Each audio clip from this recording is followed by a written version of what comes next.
Greetings and peace, everyone. Welcome to our seventh day Sabbath Insight. Many of you know every seventh day we get together and we share insights, in particular those that help to expand the mind, those that help to cultivate higher awareness, those that help to stimulate deep thought, and deep thought cognition, so you're thinking on a level that is going beneath the surface and going beneath maybe what was offered to you, and using that to form a more righteous path and more righteous climb to the stairway back home, or back to the source, however you conceptualize that to be.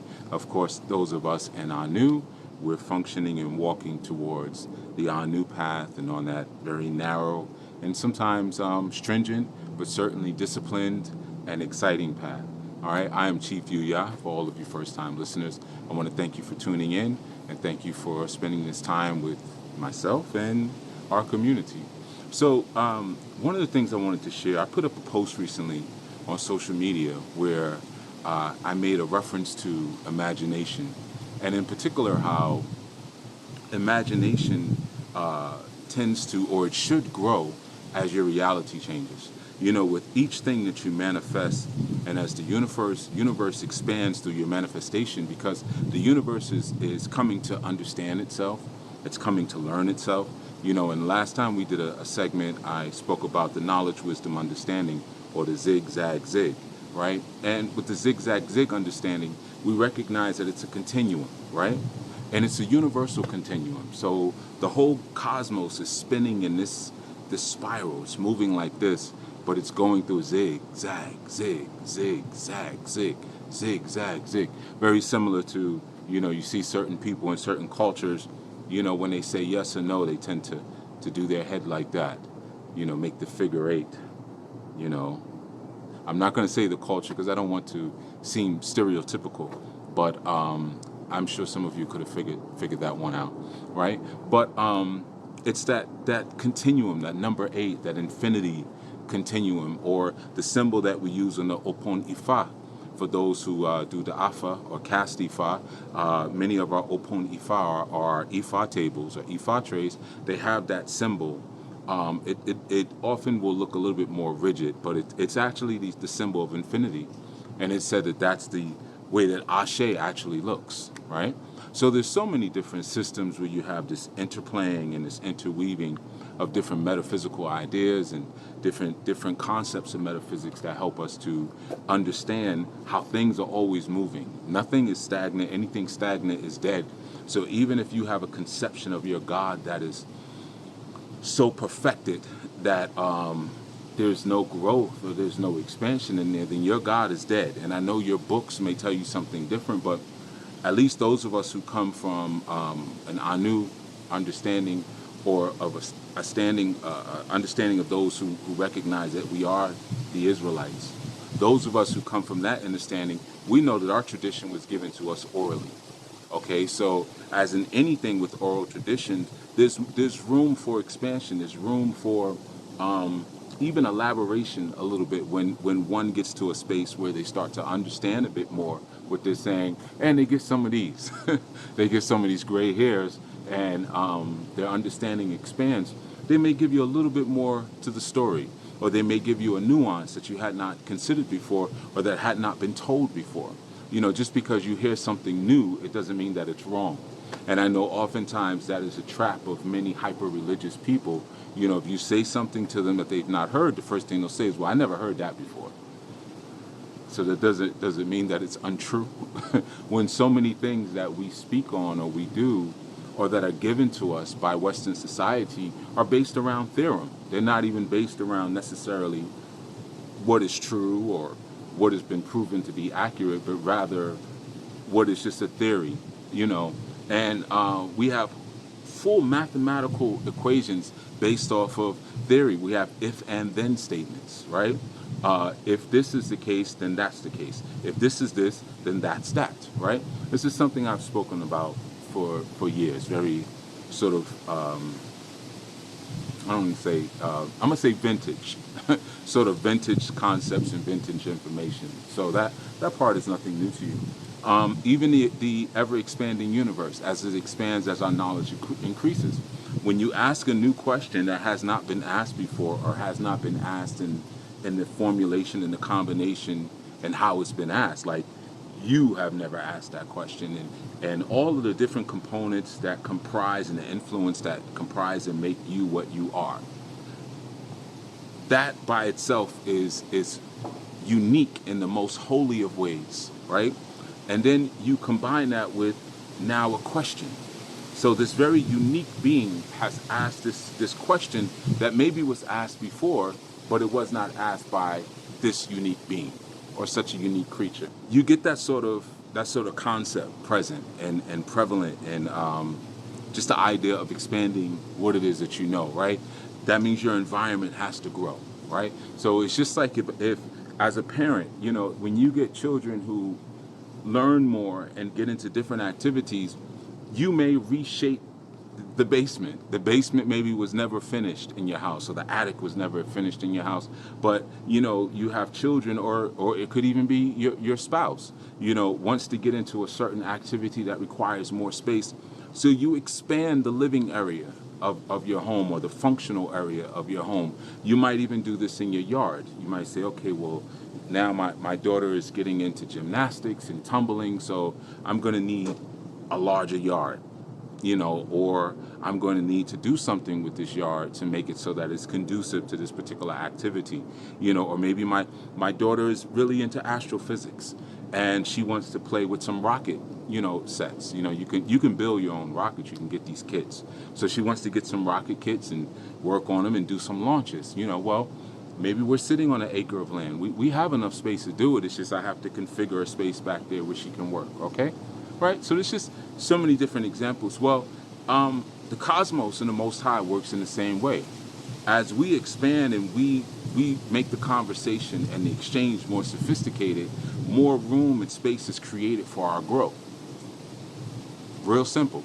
But if we seek nothing more than what we have or what's been given to us, and we're locked down by the box, the framing that society has given you and said, this is how you should look at this is how you should look at that, this is how you should add that up, and this, that, then there is no need for any level of expansion. That must be very, very, very, very tedious and boring for a creator. I would hate to be the creator or the parent of an unadventurous child. As much as frightening as that can be sometimes as a parent, when you have a child that they want to just hit the ground running all the time, or they want to crawl everywhere, or you turn your head like they were there 1 second and now they're trying to figure out how to climb up the steps, and you running behind them, and but isn't that what makes parenting so wonderful and so beautiful? That excitement, every day is different. They're learning something different every day. They're doing something different every day. They're saying something different every day, right? And that level of growth is part of the joy of parenting. And one of the most hurtful things that a parent can experience is to see their child depressed. It's like seeing your child with a cold. If you could, you would exchange every cold that your child ever had. I'll take it. Just give it to me. It's one of the hardest things to watch your child not feel good. And it feels great when they feel better. When you're going through, how you feeling? I'm better. And usually when it's there, they're completely fine, but they want a little bit more sympathy. So you play along because it's fun to play that game, because it doesn't last for very long, and before you know it, it's over, right? At least that stage of the parenting process is over. So in the same instance, as we imagine things beyond our current grid, which is the value of imagination. I did a segment many years ago on imagining, and I coupled it with studies and teachings around the jinn sciences, D-J-I-N-N. So I'm speaking about the jinn, as you might read in Islamic lore, L-O-R-E, right? And speaking about the problem, the power of imagining, imagining, or bringing the jinn, that creative potential or that those creative possibilities, and being like Solomon, as Solomon was able to control the jinn and master the jinn. Solomon, or really his name was Shlomo, but Shlomo just doesn't sound as cool as Suleiman, as we would say in the Arabic, or Solomon, but really it was Shlomo. That was his actual name. So you may have heard me say before, Solomon is son of man, or son of man, and Solomon or Solomon is also Sol Amun, son Amun. That's just hip hop. A lot of the modalities that I use in my teaching is just hip hop. And hip hop for me, sometimes it's taking a word and flipping it. It's not that I'm sitting up here and trying to rhyme or do graffiti or anything like that, or breakdance. But it's the way I might flip a word, but it may not necessarily be that, right? So Shlomo wouldn't necessarily bring you to Sol Aman or Sol Amun, if you really said the actual word, right? But we're hip hop artists, we're hip. We're hip to the lingo. We're hip to the game. We're hip to the way things flow. So sometimes we flip. Like when you've heard me say before, God is gold, oil, and diamonds, right? That's hip hop, right? So everybody has a rhyme book. I may not be walking around with verses and bars on my phone that I might read off, but my bars, my hot 16 is maybe how I flip the word God, or I flip this word or whatever, right? That's part of expanding the box and the realm of the English language, right? So that's a blessing and a gift to the English language, because you're putting that deified or that God energy onto that language platform, right? So in that instance, now the alphabet is going to expand. We're going to have more. If you think about some of the words that we even use, those of us who may speak in different colloquial terms, depending on our ethnic group or our nationality, a lot of times we use words, we may pronounce them slightly different, or there's just certain words that are not technically words, but they're words, like and if you were to write it, might be H-U-H, but that may sound like a like a question, right? But I'm trying to pass you something. Instead of here, so that's an expansion of that particular language, which brings a whole nother value and a whole nother sense of ownership even to it, right? So I was thinking about this recently, because in considering like we're coming to the end of this Gregorian, right? The 2024 energy, about to go into the year of the 9. And the year of the 9 is going to be a very special year for moi.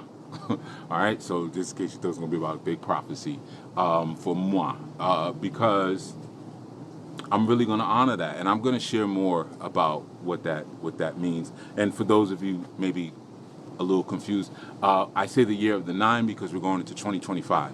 So if you add up all the numbers in 2025, you get the number 9, right? And there's a lot, of course, with that number. Typically, when you're dealing with the number 9, I'm not going to give a full numerology breakdown. I'll do that at another time. But typically, when you're dealing with the number 9, you're dealing with a lot of isolation, in the sense of of course there's a closing of things, and there's a wrapping up of things, but there's some isolated energy, particularly like when you go from the 9 into the 1. So for those of you, because we have a year of a 9, if your Earth Day adds up to a 1, let's say, so let's say if you were born, I don't know, I got to do the math real quick. February 8th, right? If you were born February 8th, then you would be 2 plus 08, or 2 plus 8, however you want to do it. 2 plus 8, February being, or Februaris being the second month, that's the month of cleansing. And then 8 being the number of not only infinity, but the number of materialism. I know that has nothing to do with what I'm talking about. I'm just throwing those extra little fun facts in there. But being the month of materialism, then you now have 2 plus 8, that's 1.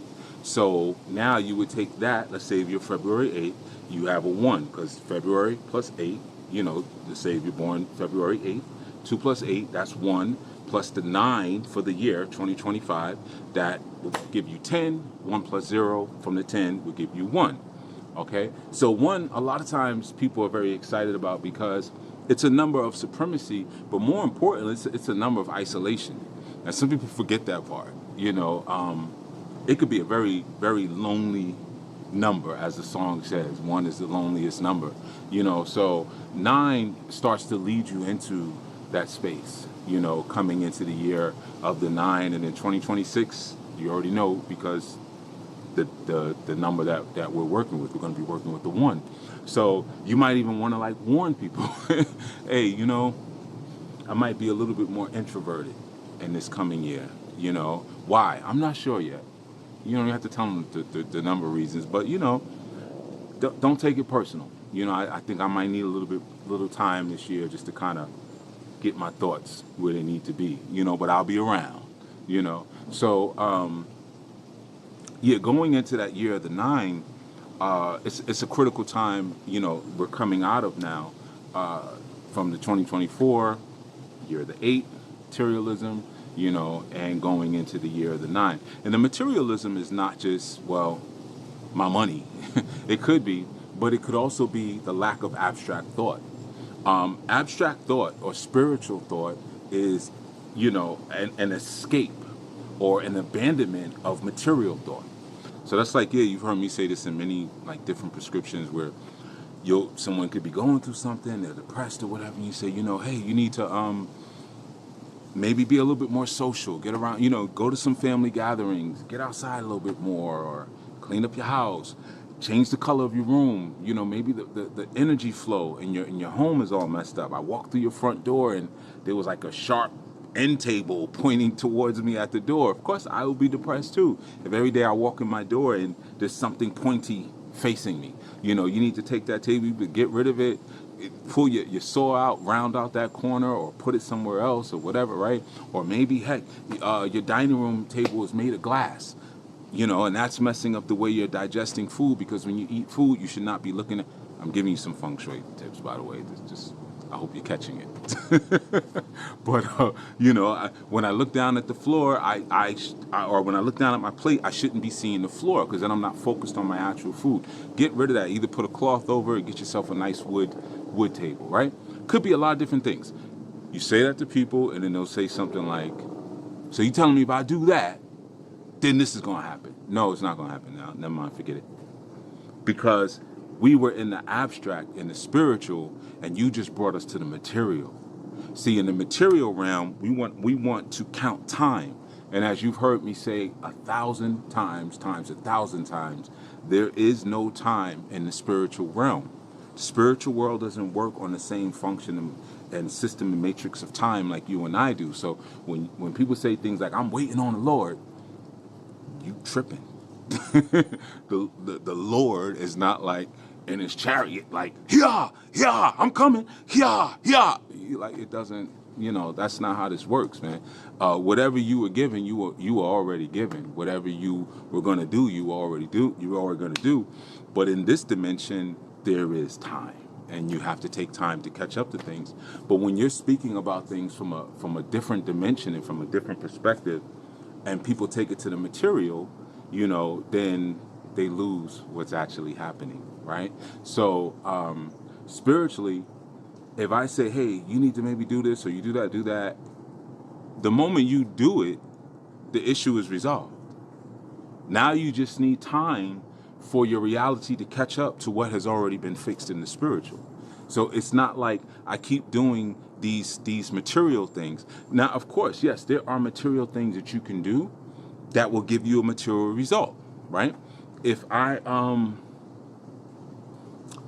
go to school, right, and I decide I'm going to go to elementary school or middle school or high school, whatever it is, and I maintain a D average throughout my school tenure. If I go there, my attendance is on point or close enough, and I maintain at least a D average, I will gain a diploma.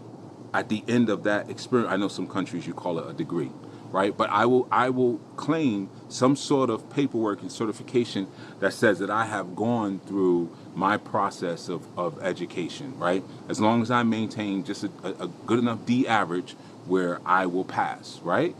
That's material thinking, right? Now, if you're now functioning from a spiritual perspective, you're not thinking so much about how you're doing additive math. You're thinking about spiritual multiplication. Remember, the Most High told Adoma and Hawa together. It's a very important point too. Sometimes it's sad to me when I see sisters choose to play dumb sometimes because they want to relinquish the accountability of adulting. So they're like, well, I'm waiting for what I'm waiting for my husband to say this, or waiting for my man to say this. When you receive messages from the Most High, you receive them together, but you screwed it up. So the Creator said, now your desire will be to your husband. But desire is not the same thing as receptive or your receptive linear information. So the Most High is going to speak to the family. You know, I have had that experience more than one time, you know, where I'm up, can't sleep. So, you know, this message is coming through. Come to find out the next dawning, you know, everybody was up. You know, I'm sitting there thinking everybody's asleep, and wow, I can't get back to sleep, and I'm looking out the window at the moon or something, and just, you know, trying to figure out and listening to the messages, and down to the baby, everybody's up, you know. So that spirit will be poured out on all flesh, right? But nonetheless, that was just a slight divergence. Side lesson, right? But yeah, so you find that what happens is that when you're able to stay within that spiritual space, there's things that are going to happen that once you do them, right, they've happened. So when the Most High said go out, you know, and he said multiply, but the word was rabbi, master and replenish, put back what was taken from the nuclear blast from before. I know that's a whole nother Bereshit. I know, where did he get that from? I never heard that before, that the earth was decimated and that was the actual problem. There was some sort of catastrophe that occurred. So it's like this concept of being like taken out of step when you go from, when it's a spiritual instruction being given and it's being given to the head, or it's being given to the whole being. You know, go out, multiply, or go out, master, and replenish. Like I said, the beginning of Thundar in 1994, there was a comet strikes the Earth, right? And then there's this big, in the year was 1994. That was the future back then, if you can only imagine. But yeah, you know, and then he says, go out and master the savagery that's out there, because there's some savagery out there now. It's a post-apocalyptic environment, and replenish. So that instruction was given to both, right? So yeah, side lesson again, right? So anyway, but it's like being out of step, you know, when you're getting that spiritual instruction and then you decide to materialize it like that without ever owning the spiritual first. Like you've heard me say many times, deal with the concrete, then the abstract. Absolutely, when we're dealing with concept, but when we're dealing with spiritual instruction, deal with the spiritual, then the concrete. Don't receive spiritual instruction like the Most High says, yeah, I know that you're 70 years old or you're 60 years old, but you're going to have a baby. And you laugh and you say, I'm too old to have a baby. Oh, you just took it to the material. You messed it up, right? Instead of realizing that there's a spiritual light code that's being sent to you, and you need to stay in the realm and in the spirit of that spiritual light code in order to manifest what it's bringing to you or what it's expressing to you, right? So a lot of times in our manifestation, and I'm speaking about coming to the end of this Gregorian, we're coming into the year of the 9. Ooh, it's going to be such an amazing year. I'll share more as we go. Don't worry. I'm not going to be cryptic all the way through. I know I can be cryptic sometimes, but that's for good reason. You know, some things you have to learn through yourself, and some memories have to be triggered through your quest or through your journey of trying to figure out. Just like some memories have to be triggered through pain. and unfortunately sometimes you have to go through that. I was born with the classification of male, and I am still expressing myself as a man in this time and season, and I'm pretty positive I will until there is no more breath in this particular vessel. Next lifetime, who knows? I don't know. This lifetime, man, right? So I say that to say I have never given birth. I won't give birth because I am a man, right? And I know, unsubscribe. Oh, whatever. So anyway,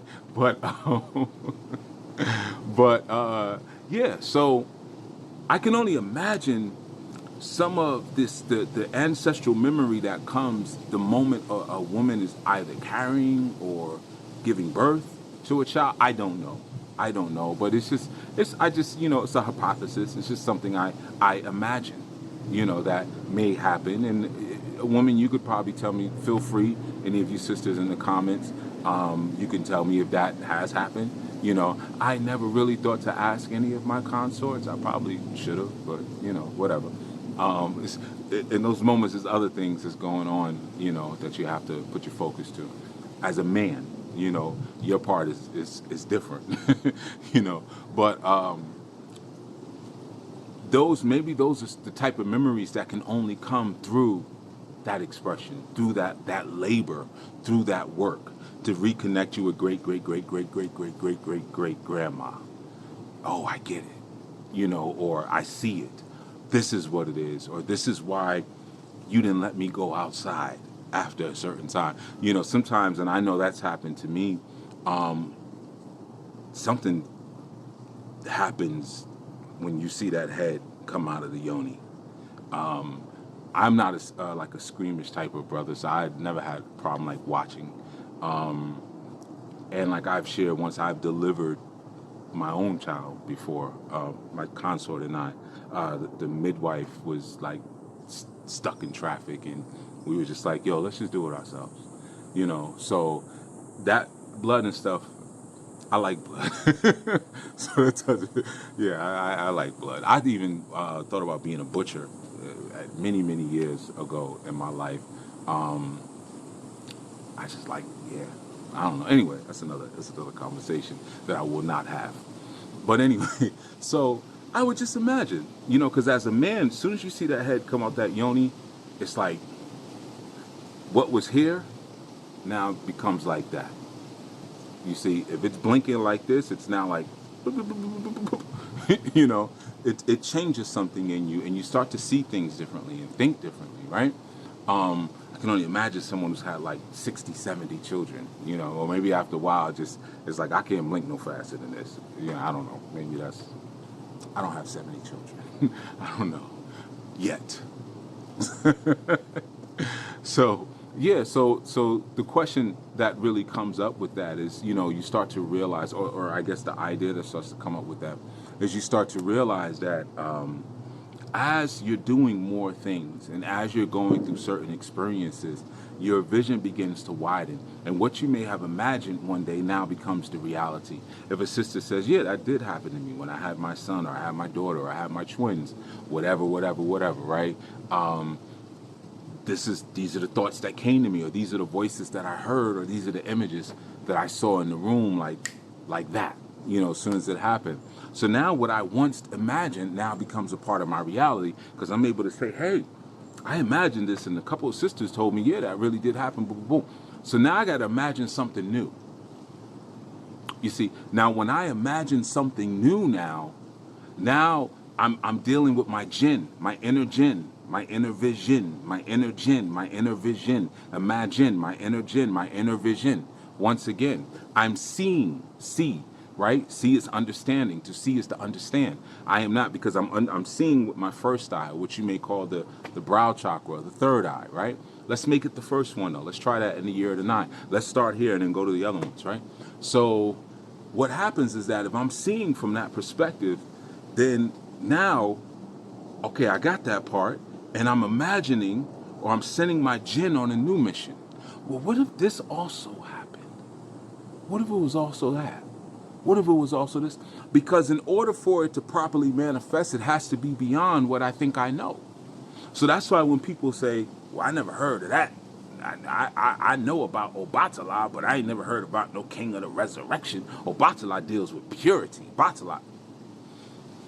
Shango deals with the drum. That's all I know about Shango. Shango is sexuality and the drum and masculinity. That's Shango.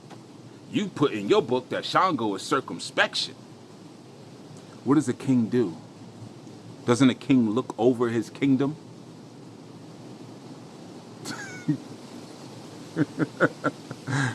I might turn that into a meme.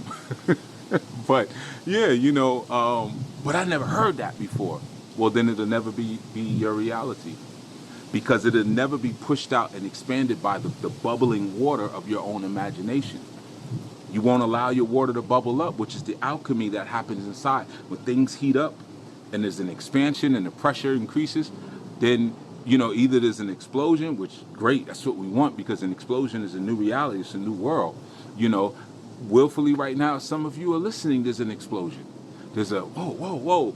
I know people use that a lot of times when I'm speaking, they use that, I was about to say emoticon, emoji. They use that emoji with the person with their head exploding, good. That's what we want. That's what we want. Because after the explosion, what has to happen? At the beginning, the Elohim said, let us, right? Because there was an explosion, everything was destroyed. There was darkness. What was the darkness? That was all that smoke, that cloud, the destruction. So let me part these clouds, because there's let there be light. There's light up there, but I just got to let it through. Let there. I got to let the light come through, because of after all this destruction, now that, there's darkness on the earth, right? So after that explosion, boom, wow, Chief, you just said, da, da, da, da, da, da. And a lot of times when people are in that spiritual space, they want to make it material. They want to say, okay, but wait a minute. You just said this and you just said that, man, you blowing my mind. So then they'll start asking a lot of questions. I won't answer them. They'll ask questions so that they can say, oh, okay, well, this is basically, you just lost it. You had it, it's gone now. Because you want to assimilate everything to everything that you already know. The explosion is happening and the pressure is building up, and you want to figure out a way to make it like something that's already inside of you, inside of the small radius that you've decided to function within in your life, instead of just saying, let me just receive that. Life is different now. Life is different. I remember the first time I came into contact with wife swapping, right? And I didn't come into contact with wife swapping like from some sexual deviant or degenerate on the streets. It was actually one of my spiritual teachers. And we were having a conversation about it. And I was like, yeah, we were talking about like infidelity. And I was like, cheating is one thing, but infidelity is another for me. And he was like, really? That's interesting. I was like, yeah,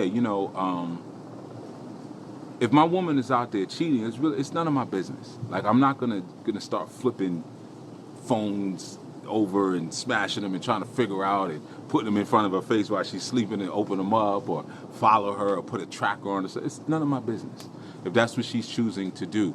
Now, I would hope that she does it in a way that's not disgraceful and that is at least hygienic. I would prefer she not do it at all and just honestly say, hey, I think I need some strange. Then we can have that conversation about it. But that's not something I'm going to make a part of my daily thoughts when I'm with someone. If I feel that unsafe with someone, if they're that dishonest, then we don't need to be rocking on that level. We might rock on a level depending on, maybe we got another kind of chemistry that works well, but that one, no, we can't, So we started having the conversation, and I said, yeah, I would let my, because I said, I don't own her. I don't want to own, we may have that in terms of our relationship dynamic where, my women do call me master and this and that, and some of them might even wear a collar or whatever. But that's our play dynamic. You know, at any moment she could rip the collar off, and Negro, you know, if she felt like it. Like, I don't literally and technically own this person. You know, just like if she calls me daddy, I'm not technically her father. You know, we're playing. You know, it's a play, and there's a power exchange dynamic that I'm allowing and she's allowing. It's all fun, right? Even when it's serious, it's still, at the end of the day, it's theater, right? So we, you know, having that conversation, and when he shared with me, like, well, yeah, that's, you know, and I knew his wife very well. You know, they were both priests, and I was like, he was like, yeah, we do that, and I was like, oh, okay. You know, and my perception of him went, you know, but I didn't start asking a bunch of questions to make his thing my thing. Well, maybe that's just like, well, I look at it the same way. I didn't do that. I opened myself up to what I could learn in terms of what he was sharing with me, and I learned a lot. So, you know, just long story short, because this is going to be a brief one, we're coming into this space now in this new Gregorian where, you know, people are going to be creating these sort of very materialistic kind of markers on, oh, I'm going to lose 30 pounds this year, or I'm going to make an extra $20,000 at work, or I'm going to do this, I'm going to do that.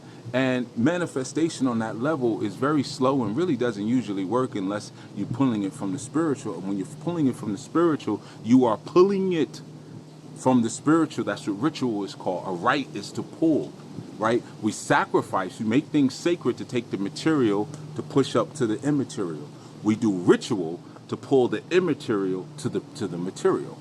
So ritualistically, there are no numbers. there's no measurement in that sort of sense. So ritualistically, if you're pulling something from the ethers, what you want to do is try to look at goals that you can look at, like health. I want to be healthier or healthy this year. You know, I want to be financially creative this year, or more, or financially stable this year. However that may look, it may mean you lose your house this year. It may mean you lose your house but not your job. Now you got extra cash. It may mean that, right? But in terms of our manifestation, I'm going to dig in this a little bit more. Like I said, this one is just going to be a brief one. But because as you can see, I am in the jungle, and Sabbath is soon approaching, so I want to get moving on what I'm doing. All right, but as we're manifesting, I want you to start thinking about, how can I stay manifesting in the spiritual and remove all materialism from it as we're coming into the year of the 9? How can I stay in a space where I'm manifesting from 9 ether, and I'm not manifesting from the 8 anymore? The 8 is my materialism of 2024, but I'm keeping everything in the ether. So therefore, my language of manifestation has to be ether-based language. It's got to be ether codes, not human codes. We see even the coding community collapsing in front of our eyes right now. There's so many layoffs in the tech where everybody for years are going to tech. Cybersecurity, coding. Everybody's getting laid off now, driving for Uber and DoorDash. Human coding is collapsing. So now we have to move to the ethereal coding. So I promise you, coming into this 9 year, there's going to be a whole another sort of realm that many people are going to have to learn how to master. You know, you even look at the past election that just went on, and everyone, like I said, in one of my recent segments, everyone is all in the tizzy. You know, I can't believe this happened and this and that. It's a bunch of devils. You know, you're trying to figure out which devil will do you the least harm, and the reality is, if you're tuned into the Creator's agenda, whatever's happening is all good, because you're already in tune. What did you elect to do for the next 4 years? Do you have a 4-year plan for your family? Do you have an 8-year plan for your family? Do you have a 20-year plan for your family, right? What are you doing? next year, and where are you operating out of? And are you using Western politics or that Western way of thinking in order to move and position your family? Or are you coming from another space? Are you using the spiritual vibes that are open and accessible to those of you who have a spirit? And everything has spirit. Everything. Even if it doesn't have a soul, it has a spirit, right? So we're coming into a space now where we start to, or we need to start to use our imagination to push the boundaries, because we've been bombarded by so many different attacks. I'll call it what it is, where many of us have kind of lost our ability to imagine. You say, well, what did you want to be when you were young? I asked that question to so many people. I can't even remember. I don't know. My whole life I've been taking care of people. I always just got in trouble, or I was always good with cars, or I don't even know. So you can't even remember the last time you imagined. That's how weak your ability and your control over the jinn is. The jinn live in a dimension right next to us. Heaven is in a dimension right next to us. So unless you're able to access that realm, to go into that space, then there's no way on earth that you would be able to do anything on earth other than what material allows you. And material is a reality that's created, pushed, and fashioned by the shapes and forms that are given to it by the expression of the spiritual. So you want to keep creating your reality from leftover parts? You can only go but so far on leftovers, right? Eventually those parts begin to wear out, or those realities begin to wear out, because you're recycling the same material over and over and over and over. It's like you might listen to certain comedians. You could listen to Michael Blackson. Like, how many times are you gonna be a beach ass nigga before you're like, all right, bro? Like every movie. Some time ago when I came back with the YouTube channel on Chief Yuya, the Chief Yuya channel, and I was doing the Command of Days. I was doing, and I know a lot of times I'm not the most consistent with podcasts or videos, anything. And that's really because it's just so much content. It's just so much stuff to do outside of making content. And my kufi goes off to those who are able to be consistent with their content. It's a real gig, and I'm just going to say that to the younger people who listen as another side note. When you have older people like the Gen's X's, I think, or whatever, or even the baby boomers, my generation, old heads, they're sitting there telling you like you're lazy and you need to get a real job and whatnot. Pay them no mind, man. They're just mad that we didn't have what you have in our time. So they want you to come home tired and sweaty and angry and mad that you got this dead end job, or your hands are filthy and I just want my dinner, and stuff like that. The world is different now, man, and keeping up with that content and being interesting and coming up with new stuff and the initial investments in the camera equipment and stuff like that, it's no joke. So I give it to you. Those of you who are able to put out content, make sure the content is engaging, your editing is professional, and everything else, keep it up, man. Don't pay them no mind. Pay them no mind. But like I was saying, even when I was doing, or when I come in and out, because in the coming year I'll be back on the Chief UR channel doing a little bit more. I just wanted to give some energy to the ANU Life Global Ministries channel. So yeah, when I had doing more on that channel, one of the Chief UR channel, I started with the Command of Days. And one of the very first, it might have been the very first segment I did was the impossible is possible, right? And in looking at that, that's the same way that you have to think when you're manifesting. When you're manifesting, your manifestation has to be based around the impossibility. It has to be based around the unseen. It has to be based around, most importantly, the immeasurable. Those things that go beyond where your mind currently is, or where your radius currently is, or if you're living in a box and you're stuck in L7. When you're imagining, in order to manifest, it has to be things that you could have never imagined happening, because you don't necessarily have the mental mathematics to construe it, to put it together. So once it goes outside of your realm of mathematics and you've reached the last point of your equation, which most mathematics are anyway, because most of them are theory, and most science is theory, that we learn in the Western sense. But once it gets to that place, then that's when now the spirit comes in and says, okay, let me start to I got a new challenge that's been brought to the Opon Ifa, or a new challenge that's been brought to the diviner's table. The sacred table now has a new challenge to create this reality that did not exist before. I remember years ago we had a TV show called Knight Rider. And Knight Rider, it had this car by the name of KIT. Well, KIT was an acronym for something. I can't remember the full thing. And David Hasselhoff, he played like this. He worked for this undercover sort of agency where they solved different crimes and did different jobs or whatever. But the whole big thing about KIT was that he talked, right? It was a talking car that had all of these different functions. Michael was able to talk to KIT and say, go into turbo mode, or check your radar for this, or whatever crap. And it was a Pontiac Firebird was the actual car, right? We have talking cars. We are there. We have talking cars now. One of the things that KIT used to do, KIT could lay out a grid map of a particular area. Many other inventions, I think I spoke about Star Trek years ago, and how with Star Trek, they had the automatic doors. They would go, well, first they had communicators, which were flip phones, right? They would do this, and they would speak on the communicator back up to the ship. One of the early phones that came out was called the Star Trek. I had one. This was like in the mid-90s. It was one of the first cell phones, and it's called the Star Trek, But they had automatic doors. At that time in the world, we didn't have automatic doors. But they would have, obviously it was people pulling the doors for the actual TV show, and they would make this sound when they opened and closed, right?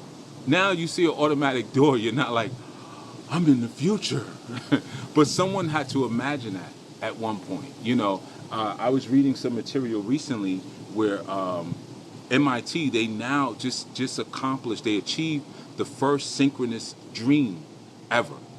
And what that was, they were able to get two people to link up and be inside of each other's dream, to dream the same thing. Can you imagine something like that, right? Now, 50 years from now, that's not going to be a big deal. Why?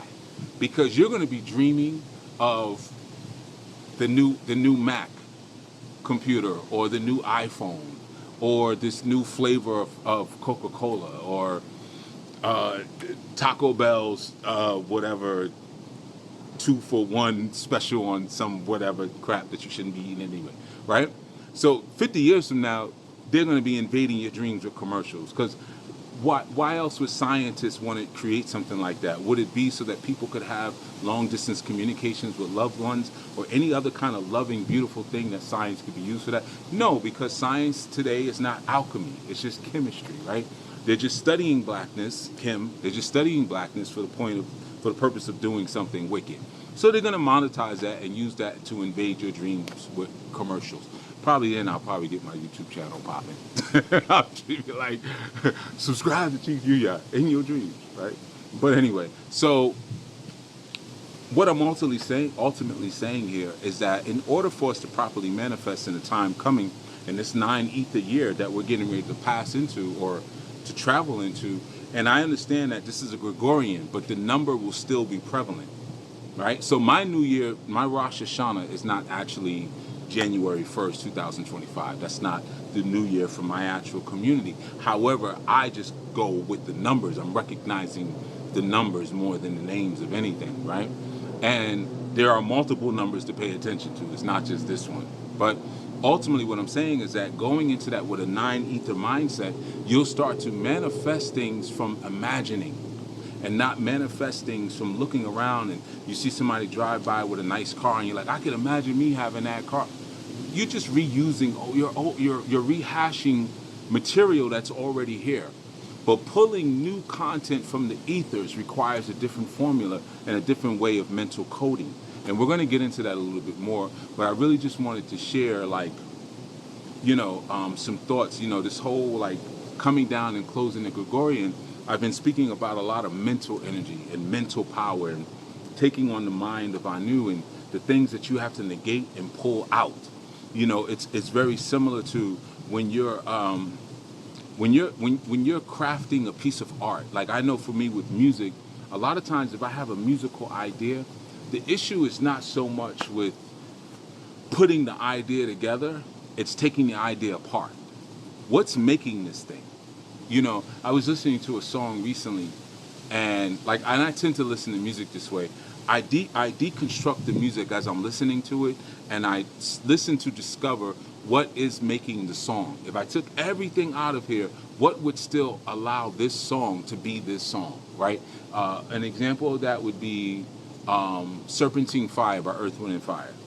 You listen to Serpentine Fire, that song is the cowbell and the bass line.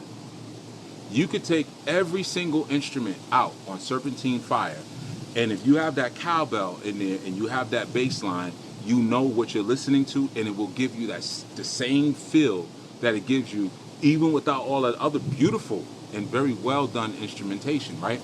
So a lot of times creating the best art is taking away, knowing how to remove the clutter, the static, the noise, and get to the core. Just like we're getting to the core of our being through our life journey. What am I actually? What am I truly? What did I come here to be? What did I come here to do? What did I come here to express? That's ultimately what we're seeking to discover and seeking to find, right? So it's the same thing in your manifestation. What is the core? I may say I want a car, but why do I want a car? Because I want people to notice me, maybe. Maybe I'm lonely, and maybe I feel like I walk through the world and no one sees me. And if I had a nice, pretty car like that, when I'm at the gas station, people will come up to me and say, oh, that's a nice car, I like it, and have conversations with me. So is the core issue that I actually want to manifest the car? Or is the core issue that I'm not comfortable being with myself? Or I'm coming into every space that I walk into, I'm coming with such a submissive energy that I need to check the room to make sure it's okay for me to be there before I even get in there. As opposed to coming into it with the one energy, whereas I'm here. I'm not even seeing y'all. I see y'all, but I'm not seeing y'all because I am here being me, doing me, having me, loving me, right? There's a difference. You can't measure that. So if you were to try to quantify that through your manifestation, it would not work. Because how do you measure self-assurance? And there are so many different, when you start getting to statistical measurements and to different probability statistics and stuff, there's even personality tests that one could take, and there are different tests even for self-assurance, but the reality is none of them are totally accurate and credible, because many of them, they suffer from what we call self-reporting bias. You know, someone asks you, like, how confident are you on a scale from 1 to 5? Well, I give myself a 4 or 5, but you might really be a 1, right? You can manifest the materialism through material thought, cool, or through material processes. You know, what you manifest is going to be a root of where you manifested from. So if I want to manifest something divine and something that's lasting and something that's authentic and true, then I'm going to have to use, you remember, ma'at means authentic when you break the word down. Ma'at is authentic. I'm going to have to manifest things from ma'atic etheric principles, right? Now, who was the consort of ma'at? Well, Tahuti, or Thoth, or who you would know in your biblical scriptures as Musa, or Moshe, or Moses, right? Moses did what? Bring law. So how would I manifest? Through the balance, Ma'at, and through the law, right? Through Ma'at Tahuti, right? Or through Moses, or the law bringing, and the Sesh, the law writing, the Sesh, or the Seshat was who wrote the law. But again, we're going into different directions. But nonetheless, like I was saying, there are so many different ways that we can come at this, but we want to, if you really want to manifest in this season, what works for this season, it's going to require that you tap into your spiritual abstract way of presenting your case. That's what it's going to really take, because that will take you to the core. When you're now moving from an authentic space, you're moving from a latent artificial shadow place. That's the material. Let's move from the shadow to the actual source. And when we start moving to the source, now we're going into a space of authenticity. And authenticity now is going to take us to truth, right? What is authentic is that energy at its core. That's what we call truth. So now that I'm functioning and I'm working and I'm sort of navigating around in that truth space, and I'm manifesting from there, now what I'm going to do is going to be eternal. It's going to be an eternal wave that goes out. Why? How do we know that? Well, it was Yahweh Shai that we know what we do for Yahushai or the Christos or the Christ are the things that that are eternal, as our elders told us.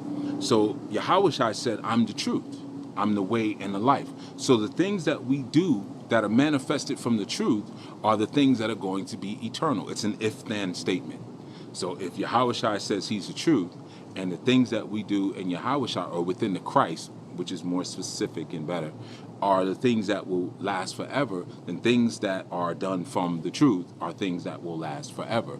The problem is that a lot of times we don't want to receive the truth, we don't want to accept the truth, even though we should. A warrior and an adult always accepts the truth no matter how hard it stings, no matter how it makes them feel, it's the truth, no matter how it's even presented. Well, I didn't like the way you said it. You're a child. Okay, a warrior and an adult, regardless of how truth comes, regardless of the impact of that truth, they will receive truth, own truth, and walk in truth, whatever it is, right? So, and truth can be evolved. So you might, but I don't want to accept that. Well, you're a child, right? But the only way you can evolve it is by first holding on to it and owning it, like Neo did in the Matrix. I got to absorb this agent in order to evolve and change his agent. After that, he was never the same again. But first, he had to receive him. So, that's just something I wanted to share. There's so much to this, and this could really be an 8-hour segment. But I'm going to get into, like, the syntax, if you will, of manifestation. And like I said, as we see the material things are breaking down, like I said, the coding industry and tech industry is changing because we've evolved the robots. And the robots are like, I can do a lot of this for you. You can get rid of Jack in IT. You can get rid of Michelle, down in cybersecurity. I can do it for you. So as those things are collapsing, we have to go into a realm where imagination lives, and that's the etheric realm, or the 9 ether realm, or the Akashic realm.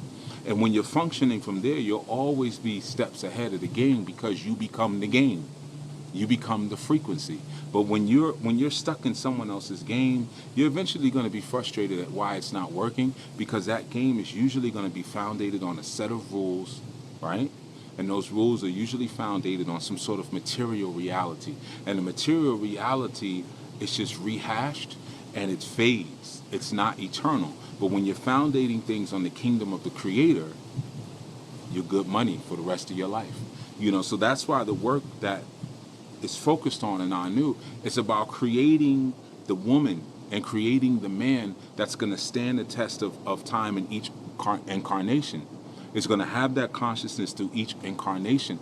And like I said, in speaking to the younger generation, man, like, don't worry about these old heads, man, because you're incarnating with a certain objective, and you came in this time right now to bring forth that objective, and not what was brought forth in the 80s, or what was brought forth in the 90s or the early 2000s, stuff that doesn't even work anymore. Well, all you got to do is go to school, work real hard, get yourself a good job, and work yourself to the... Why? For what? Huh? What? Huh? You got 7th and 8th graders that got YouTube channels with a million followers, man. Making tens of thousands of dollars a month. What are you talking about? This takes me back to the 80s. I had friends who were peddling, and some of you might understand what peddling means, but they were peddling and they were millionaires. We were 14, 15 years old. They were millionaires, driving Audis, driving Porsche, driving Mercedes. I'm just thinking of cars off the top of my head. All the new stuff that came out, 14, 15 years old, and you got your biology teacher yelling at you, where's your homework? And you made his salary in one day. So times are changing, and that's all I'm saying. We have to know how to manifest with the times, all right? That's all I wanted to share. Shalom.